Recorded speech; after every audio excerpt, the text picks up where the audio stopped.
বাংলাদেশ সশস্ত্র বাহিনীর ক্যাপ্টেন ও তদূর্ধ্ব সমপদমর্যাদার কর্মকর্তাদের বিশেষ নির্বাহী ম্যাজিস্ট্রেট হিসেবে ক্ষমতা প্রয়োগের সময়সীমা আরও 2 মাস বাড়ানো হয়েছে। রোববার জনপ্রশাসন মন্ত্রণালয় থেকে জারি করা এক প্রজ্ঞাপনে এ তথ্য জানানো হয়।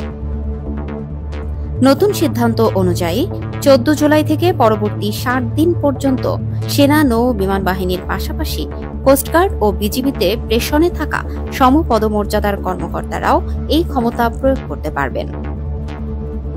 ফৌজদারি কার্যবিধি 1898 এর 12 এর 1 ও 17 ধারায় প্রদত্ত ক্ষমতা অনুযায়ী এসব কমিশনড কর্মকর্তা এখন বিশেষ নির্বাহী ম্যাজিস্ট্রেট হিসেবে আইনশৃঙ্খলা রক্ষা, জননিরাপত্তা ও জরুরি ব্যবস্থা গ্রহণে মাঠ পর্যায়ে প্রয়োজনীয় পদক্ষেপ নিতে পারবেন।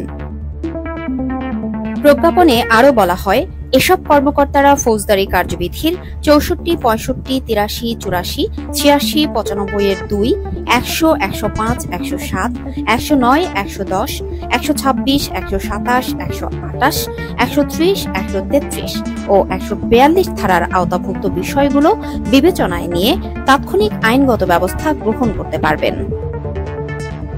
প্রসঙ্গত, গত বছরের 17 সেপ্টেম্বর প্রথমবারের মতো সশস্ত্র বাহিনীর সদস্যদের বিশেষ নির্বাহী ম্যাজিস্ট্রেটের ক্ষমতা দেওয়া হয়। এরপর প্রতি 2 মাস অন্তর অন্তর এই মেয়াদ বাড়ানো হচ্ছে।